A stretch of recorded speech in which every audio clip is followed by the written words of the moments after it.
இன்றைக்கி கிட்ஸோட லஞ்ச் பாக்ஸ்க்கு என்ன பேக் பண்ணுன்றதை பார்க்கலாம் வாங்க. இந்த வாழைப்பூ வந்து பொரியல் பண்ணி கொடுத்தாக்க சாப்பிட மாட்டாங்க. குழம்பு வந்து வச்சாலும் வந்து சாப்பிட மாட்டாங்க. இந்த மாதிரி சாதத்தில் போட்டு மிக்ஸ் பண்ணி கொடுத்தாக்க நல்லா காலியாகிட்டு வந்துடும். அதனால இன்றைக்கி வந்து வாழைப்பூ சாதம் தான் வந்து பண்ணியிருந்தேன். நம்ம பொரியல் பண்ணுவோம்ல, வாழைப்பூ பொரியல் பண்ணுவோம்ல, அதே மாதிரி தான் செஞ்சுட்டு சாதத்தை போட்டு மிக்ஸ் பண்ணியாச்சு. இந்த மாதிரி செஞ்சு கொடுத்தாக்க நல்லா விரும்பி வந்து சாப்பிட்டு வந்துடுவாங்க. அந்த பொரியலை தனியாக கொடுத்து விட்டாக்க அப்படியே வந்து வரும். நான் அதனால் வந்து இந்த மாதிரி சாப்பிட வைக்கிறதுக்காக இந்த மாதிரி வந்து பண்ணி கொடுத்துருவேன் வாழைப்பூவை. அப்புறம் இன்றைக்கி வந்து அது கூட வந்து கோபி 65யும் முருங்கைக்கீரை பொரியல் வந்து பண்ணியிருந்தேன்.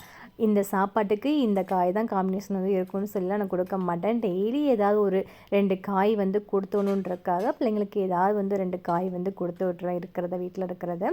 இன்றைக்கி வந்து இதுதான் வந்து செஞ்சுருந்தேன். உங்கள் வீட்டு குட்டீஸுங்களுக்கு இன்றைக்கி என்ன பேக் பண்ணி கொடுத்தீங்கன்றதை கீழே கமெண்ட் பண்ணுங்கள். நெக்ஸ்ட் ஒரு வீடியோவில் பார்க்கலாம். பாய்.